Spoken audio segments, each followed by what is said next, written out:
Hey everyone, this is Mike, and I'm going to be doing a playthrough of Arkham Horror 3rd Edition.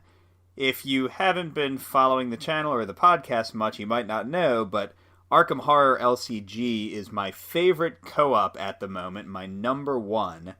And I'm also a big fan of Arkham Horror 2nd Edition and Eldritch Horror, so I've been playing this series for a while, and I really love the theme, and I'm really excited to show you Arkham Horror 3rd Edition. I've played through the first scenario in the game several times, but I wanted to try a new scenario that I've never experienced because if you haven't heard yet, Arkham Horror 3rd Edition has a lot more story going along with it than in previous editions, a lot more like Arkham Horror LCG. So I'm going to experience a new story along with you as we play this. But just to warn you, this is going to contain spoilers for the scenario I'm playing, which is one of 4 scenarios included in the game. So be aware that you'll be seeing some stuff that will ruin maybe some of the surprises if you play the game yourself in the future. The scenario I've chosen is called Feast for, oh lord, Umordhoth, I guess? And I'll read the little story so far. The ghouls that dwell beneath the earth hunger for the flesh of corpses, yet even they live in worshipful fear of the devourer below. But the ghouls are not the only worshippers of Umordhoth in Arkham. And I will note for fans of Arkham Horror LCG, this seems to be, at least to me, directly related to the campaign that came in the core box of Arkham Horror LCG, which was also about Umordhoth and ghouls and all this stuff. So I'm imagining we might tread some similar thematic territory here. There's some stuff on the scenario sheet. It shows where your characters start, in this case the general store. It talks about the worshippers of Umordhoth. I'm assuming that these human cultists will come into play in some ways. And you have this reckoning effect that's going to be resolved whenever the reckoning token is drawn from the Mythos Cup. And in this case, it places 1 Doom on the sheet. And in general, as Doom gets placed on this sheet, you get closer and closer to losing the game. So it's kind of like the Doom timer in this game compared to the Doom track in Arkham Horror 2nd Edition and Eldritch Horror. On the back, you have some other key setup information for the game. It shows how to make the monster decks. You'll have a unique set of monsters for each scenario you play. It shows what tokens are in the Mythos Cup. We'll get to those as they come out.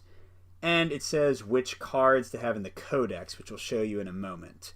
And it also says how to set up the map. We start out with some Doom on the board, and also a couple of monsters, a Vicious Glutton and a Hooded Stalker. We'll see them really soon. To show you the full board, I can't quite fit it in the shot, but as you can see in the new edition, you have these interlocking kind of map tiles with these street spaces connecting them. And each neighborhood has 3 areas in it. And you'll see I got a monster here, monster over here, and these little Doom tokens, 1 in each neighborhood.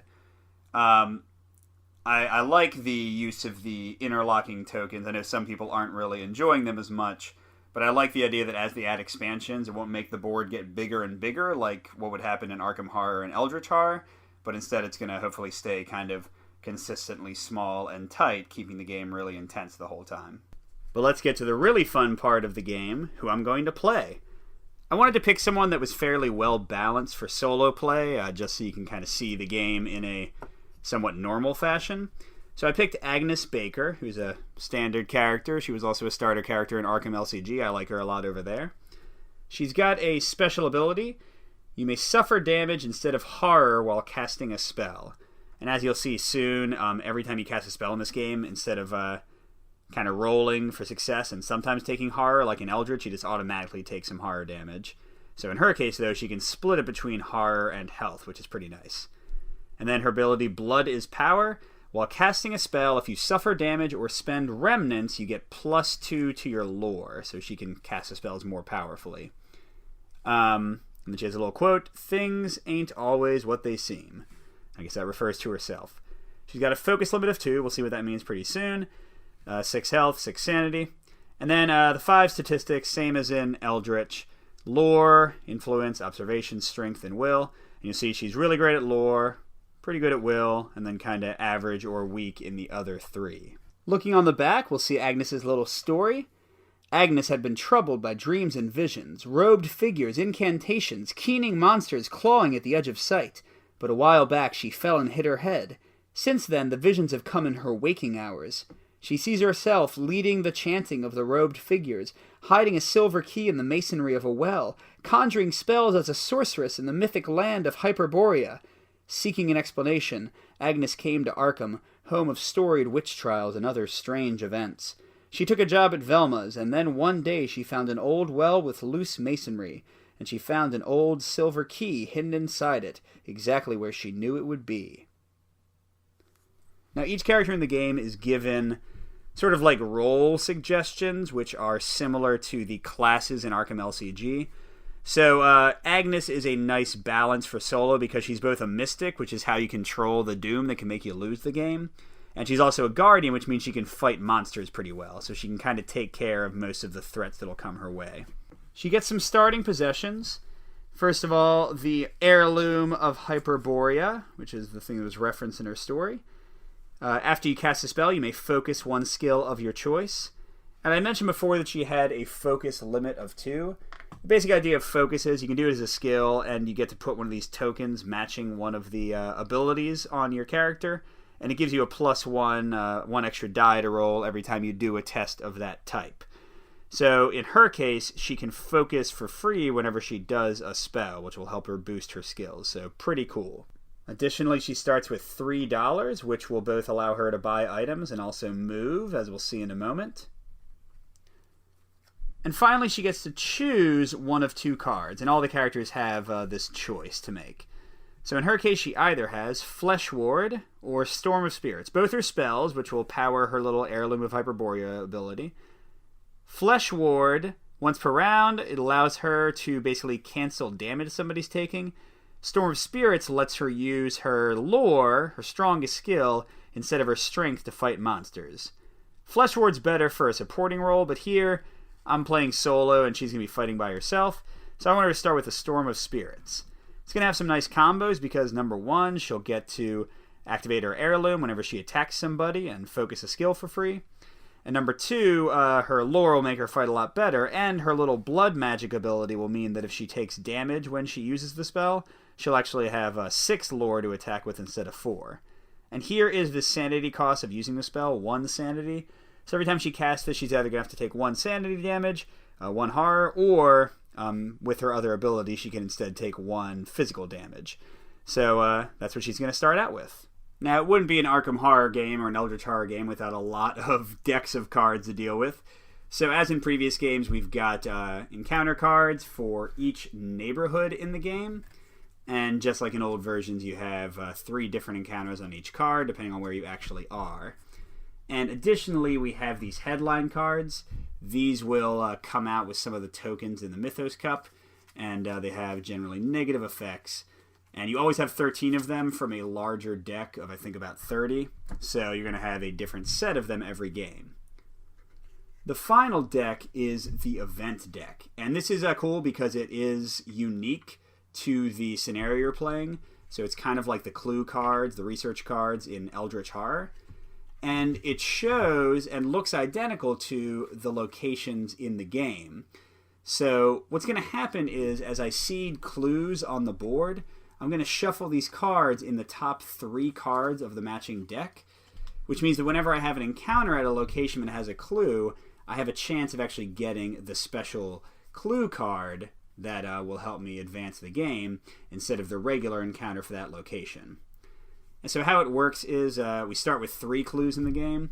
So I take, in this case, Rivertown, and I shuffle this card in with the top 2 cards of the deck so that I know that there is a clue card somewhere in the top 3 cards of that deck.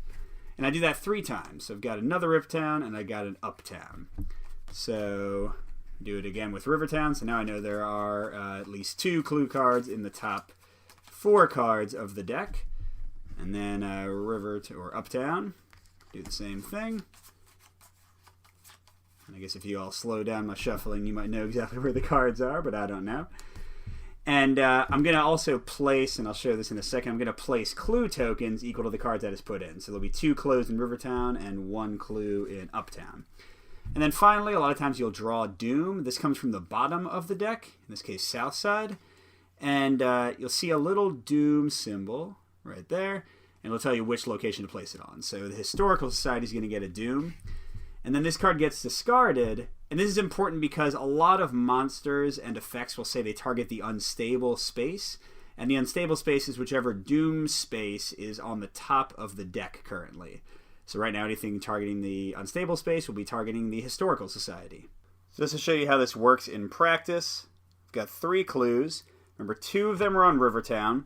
And note that they go in the middle of the neighborhood so that if I have an encounter in any of the 3 locations, areas within Rivertown, I can get the clue.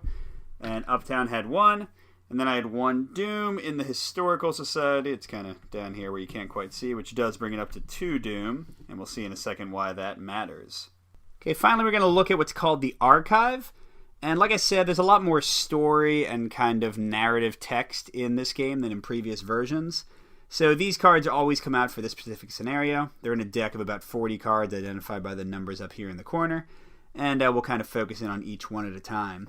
Outbreak. Windows are shut, curtains drawn, doors locked. Citizens hurry through the streets, casting glances over their shoulders. A sinister unease gathers in the city, lurking on the rooftops and pooling in every shadow. As dread mounts, people and animals react in unpredictable ways, fleeing or lashing out at those around them. And with each new outbreak of fear and violence, the Ancient One grows stronger. So this card is basically going to stay in play no matter what. And it's going to determine how Doom gets placed on the scenario sheet. And remember, Doom getting placed on the scenario sheet is basically the timer for the game. So this says if a space has 4 or more Doom, I remove 3 Doom from that space, then place 1 Doom in each other space in that neighborhood and 1 Doom on the scenario sheet. So if I let one place get too much Doom, then it kind of spreads out to other places. I'm assuming that can cascade if it works out that way. And then I get a Doom on the sheet. So I want to really make sure that no place gets too much Doom all at once. Next we have Fresh Meat. The steep, gabled roofs of Arkham jut like teeth into the night sky, tearing through the fog that billows up for the Miskatonic River. The city sleeps at night, but something moves through the darkness. Corpses have been vanishing, from the morgue, from the graveyard. Now the living are missing too. Saul Chandler, the butcher, and his wife Lida are among the missing, according to the gossip at Schaffner's General Store. Even the expedition to map Arkham's caves came to a bad end, and aside from Joe Mayer at the asylum, none of their bodies were ever found either. You step into the Arkham night and stomp some of the cold out of your limbs. Someone has to do something, and that someone apparently is you. So you'll generally have a card, at least in the first scenario I had this, where you have to get clues on the scenario sheet, and we'll see how that works in a moment. And then if we can get 3 on here, we're going to flip this, and it'll give us whatever next text we need to advance the story and hopefully win. Our third card is The Hunger Below. With every fog-haunted night, Arkham is struck by more strange disappearances. Almost human footprints are found in the soft earth of the Protestant graveyard. Skulking figures are spotted climbing Hangman's Hill, and in back rooms and secret chambers, citizens of Arkham gather for a dark purpose. The scent of fear is heavy in the air, as is a growing sense of anticipation. Something is coming, something that you feel in the back of your mind where your ancient ancestors felt the approach of predators that were too terrible to fight. Okay, so this kind of shows how you can lose the game. In this case, when there's 8 or more Doom on the scenario sheet, flip this card. And usually this will either just lose me the scenario straight out, or it will accelerate things in some terrible way. So I don't want to let too much Doom get on the scenario sheet, definitely not 8, and I want to get 3 clues on the scenario sheet. So with all that said, let's quickly explain how the game is actually played. So I'm going to start with an action phase, and Agnes will get to do 2 actions. She's starting at the general store. She's already in Rivertown, where we got 2 clues, so a great place to be. There's some Doom over here, and a hooded stalker who would try to chase her down if she tried to escape.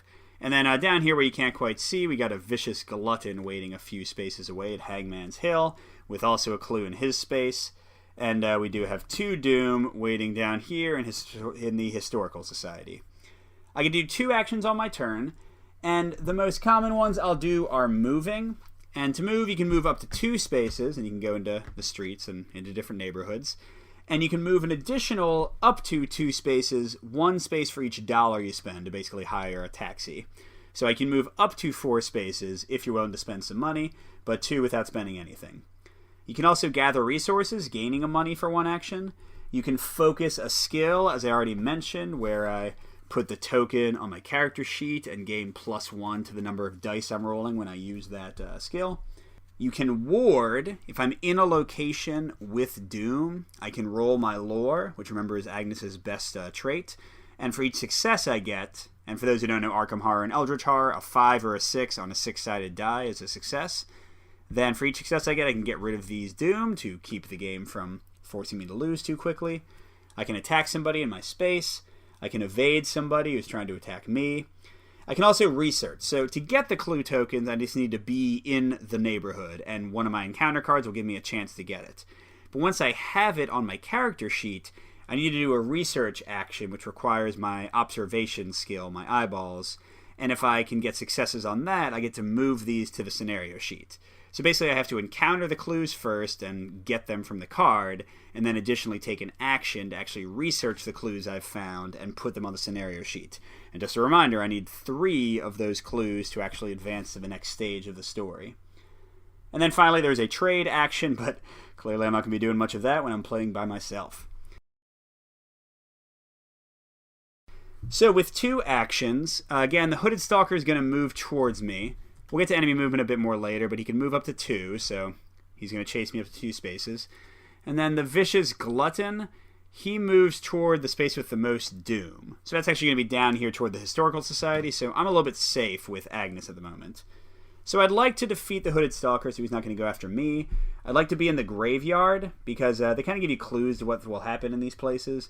And here, if I can test Strength or Will, I have a good chance of getting Money or Remnant. Remember, Remnants are going to boost my spell power.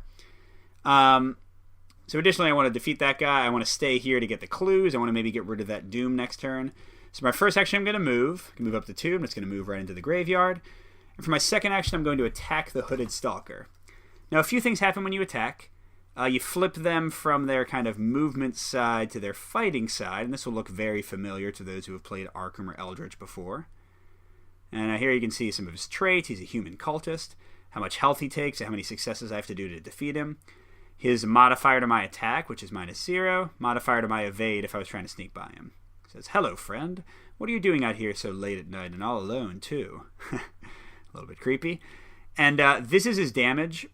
Unlike in Eldritch Horror and some previous games, you don't like cancel their damage with your die roll. Instead, if they're on you when they activate, they do their damage automatically. So in case he has 1 health damage. So I'm going to attack him, and if I can get at least 1 success, then I will defeat him. So just to kind of remind you of the options I have currently, I could just fight him with regular strength, which would be only 2 dice though, so I need a 5 and a 6 to defeat him. That's not great odds. Alternatively, I could use Storm of Spirits, my spell, to use my lore instead of my strength. That would be 4 dice, which is pretty great. And so yeah, I'm going to go ahead and do that. And normally it would cost me 1 sanity, but I can use my blood casting to instead suffer 1 heart damage. And when I take damage while casting a spell, I get +2 lore. So I'm rolling 6 dice now. And don't forget the Heirloom of Hyperborea. After you cast a spell, you may focus 1 skill of your choice. I'm not exactly sure of the timing here, but I'm assuming that I'm going to resolve the entire thing before I focus. So let's go to the little dice cup and see how I roll. Okay, I need at least 1, 5, or 6. I missed a die. Oh, man. So I crushed the guy. Again, remember, he only had 1 heart, so he is defeated. And what happens when enemies are defeated? You've got this deck of monsters, and you always draw from the bottom, so the top is actually not what's going to attack you. So a defeated guy goes on top, and he's going to be the last one to spawn. It's going to take a while to get back to him. Some monsters, especially like non-human monsters, will give you remnants, kind of like the old monster tokens from Arkham when you defeat them. This guy's just a regular human stalker, so he did not give me that. Now let's not forget my little Heirloom of Hyperborea. I get to focus 1 skill of my choice. Now I could focus lore and become even more of a crazy lore person, but since I'm going to hopefully get clues soon and then have to research them, I'm going to up my observation to give me 3 dice. And something else cool about these tokens is you can discard them during a test to re-roll 1 die. And it doesn't matter if the die roll you're doing matches the token. So even if I was like doing a lore check, I could discard this to re-roll 1 die. Not a great thing because 1 reroll isn't going to usually help you that much, but it's nice to have a little bit of luck mitigation. So that was my action phase. I moved and attacked. So now I do the monster phase, which means each ready monster, ready means they haven't been exhausted by me evading them generally, is going to follow whatever its movement AI is. For the Vicious Glutton at Hangman's Hill, you see he says, Patrol, move toward most doom, engage lowest willpower character. So he's going to move directly towards the most doom. In this case, he's going to move 1, 2, because remember his speed is this little 2 here. So he's going to end up in the streets. And if he reached me in either space he moved into, then he would engage me, and he would immediately attack me for his damage, which is 1 health and 1 sanity, 1 horror. So glad that he's kind of out of my way. Okay, next we're going to have my encounter phase, which means I draw the top card for the neighborhood I'm in. And don't forget, 2 of the top 4 cards are going to be event cards that can potentially give me a clue. So we'll flip it over. And you can tell right away what type of card it is. The regular neighborhood cards have a 1 through 8 numbering, and the event cards have a 1 through 24. So this is just a regular encounter here. So I didn't get one of the event cards yet. Okay, Graveyard. You kick at the rats, trying to uncover what the horrid swarm is so interested in. Okay, so I have to roll my strength. 2 dice. That would be a big failure. Now, I could spend my observation token to reroll them, but it's not that great odds, so I'm going to leave it alone. We'll skip the if you pass text. If you fail, the rats bite and gnaw at your legs. You suffer 1 damage. Ouch. Well, that's 2 damage on Agnes already. And I didn't get any reward for that encounter. I guess being in the graveyard isn't so safe. If Agnes takes 6 damage, then she is defeated, and I'll have to start a new character, which I would rather not do. Regular encounter cards go to the bottom of their deck after they're resolved, but the event cards, if I didn't get the clue, would actually stay in the top 3 cards. So that way you keep on getting chances to get the clue until you successfully do so. The last phase of a round is a Mythos phase. In the old games, Arkham and Eldritch, you would draw a card. In this one, you're drawing 2 tokens from a cup, they call it, but I'm using a bag.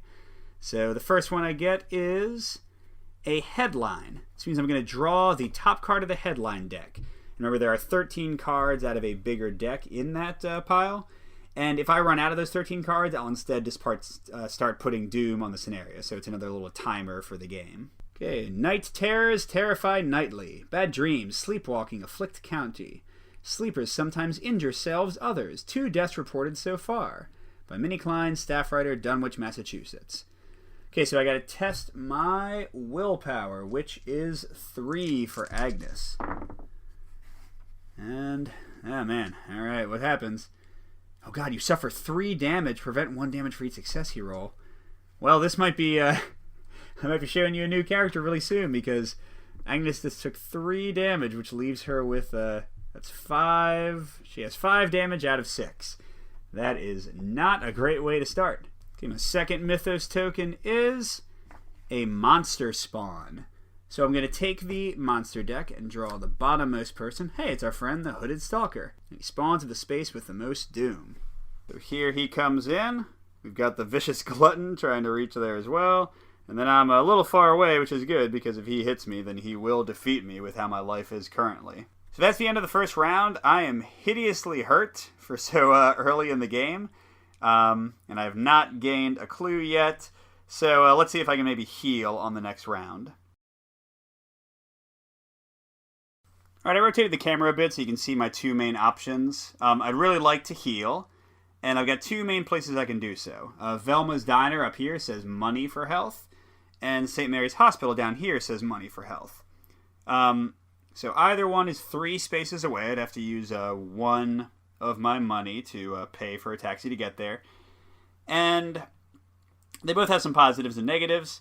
Velma's Diner does not have a clue on it, its neighborhood, whereas St. Mary's Hospital does have one, so I'd have a chance for actually getting a clue as well. But St. Mary's Hospital is much closer to our friend the Hooded Stalker.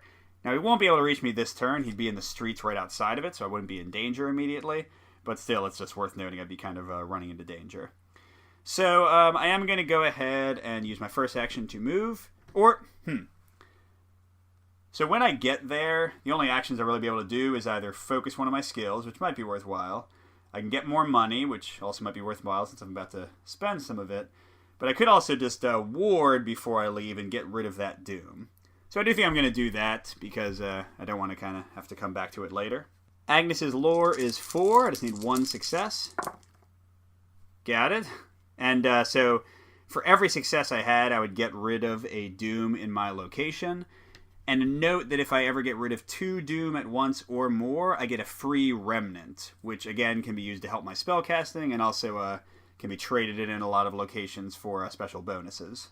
Okay, for my second action, I'll go ahead and go 1, 2, 3. I do need to spend 1 of my $3, so I have $2 left to get there. And that'll be the end of my action phase. Going into the monster phase, the Vicious Glutton is going to move twice towards the most doomed bit, and they're going to trade. The Hooded Stalker will move 2 spaces towards me, but not quite reach me. If he had, he would have killed me, so that's a good thing. I'm going to go and see what my encounter is at the St. Mary's Hospital. Okay, so a quick note, you will see a 21 out of 24 here at the bottom, which means this is an event card. So I have a chance to get a clue here. So let's see what the actual encounter is. Nurse Sharon offers you information for a price. You may spend $1 to find out what she knows. Yes, please. If you do, she bandages you as she tells you about strange, pale people who stalk and feast on their hapless prey. You or an ally recovers 3 health, yes, and you gain 1 clue from your neighborhood. So that encounter was great for Agnes. She gets rid of her 3 damage, so she's back to having 4 life. She does only have $1 left. But additionally, she gets the clue that was on Uptown, and in the future she can take an action to spend her observation, or roll her observation, and research that clue, and it'll be one of the 3 that'll get us to the next stage of the game. So pretty good encounter overall. And I will note that when a event card is encountered and you get the clue, it goes on top of the discard pile, which means, I guess Hangman's Hill and Ye Olde Magic Shop are both unstable spaces. I never had cards with double doom on them before. So yeah, I assume that means that a monster who's moving to the unstable space will move to the closest one. So, let's see what happens with our Mythos draws. A quick note on the Mythos bag, you do keep the tokens you've drawn out, so you do not reshuffle until you've drawn every single token. So you have some predictability of how things are going to resolve over the course of several rounds. Blank. It's beautiful. There's 3 of those in there, and that means nothing bad happens. And this is placing a doom. So like at the beginning of the game, I draw the bottommost card of the event deck, and in this case I'm putting a doom at the police station, and this now becomes the top card of the discard pile. So the police station is now the unstable space. Here's the police station all the way up here, and you'll see it has 2 doom. And remember, 4s are a really, really bad number, so I definitely want to get up there and ward it before we get to that point. So we're in round 3. I've got this Hooded Stalker right next to me. A Vicious Glutton who's just kind of hanging out right now, so I'm not too worried about him. If I run away up to the general store, I'll have 2 possible clues to get, which seems pretty great, and I'll be too far away from the Hooded Stalker for him to catch me. So that seems like it's probably the best option. The general store says that I can spend money to get common items. That's what the little handgun means, which includes the shotgun. Now, of course, I don't have nearly enough money to actually get the shotgun. But yeah, I am going to go ahead and move up to the general store. And for my second action, I could either get $1, because I am pretty poor, and I'm about to have a chance to potentially buy some items, or I could focus a skill. But yeah, let's get the $1, because I'm hopeful that I'll be able to get something useful with it, or at least use it for some traveling later. So I have $2 at this point. Okay, we've got our 2 monsters. The Vicious Glutton stays where he is because this space is tied with the police station for 2 doom. Hooded Stalker goes 1, 2, and you can't see me, but hi, here I am right next to him, but he didn't quite reach me again. I'm just staying a little bit out of his range, which is how I like it. Davy Schaffner says that the expedition into the caves ordered a lot of equipment, but they didn't pick up. You may buy 1 common item from the display for half price, rounded up. Again, if you do, he outlines what the expedition hoped to accomplish. You gain 1 clue. So if I buy something, he'll give me the clue. Let's look at the display. Okay, so we've got Grotesque Statue, Shotgun, Fine Clothes, Liquid Courage, Rabbit's Foot. You'll see they each have a little identifier. Magical Curio, Common Weapon, Common Curio, Common Curio, Common. The 2 most common traits are Common and Curio. It's very similar to in Eldritch Horror, the common and unique item decks, but they're all in one deck. So I can buy a common item. So I can buy the shotgun, fine clothes, the rabbit's foot, or the liquid courage. And, oh man, if I had one more dollar, I could get the shotgun at half price. That would be amazing. But as it is, the fine clothes, once per round, you may pay half price while buying an item. Seems like it's probably have better options.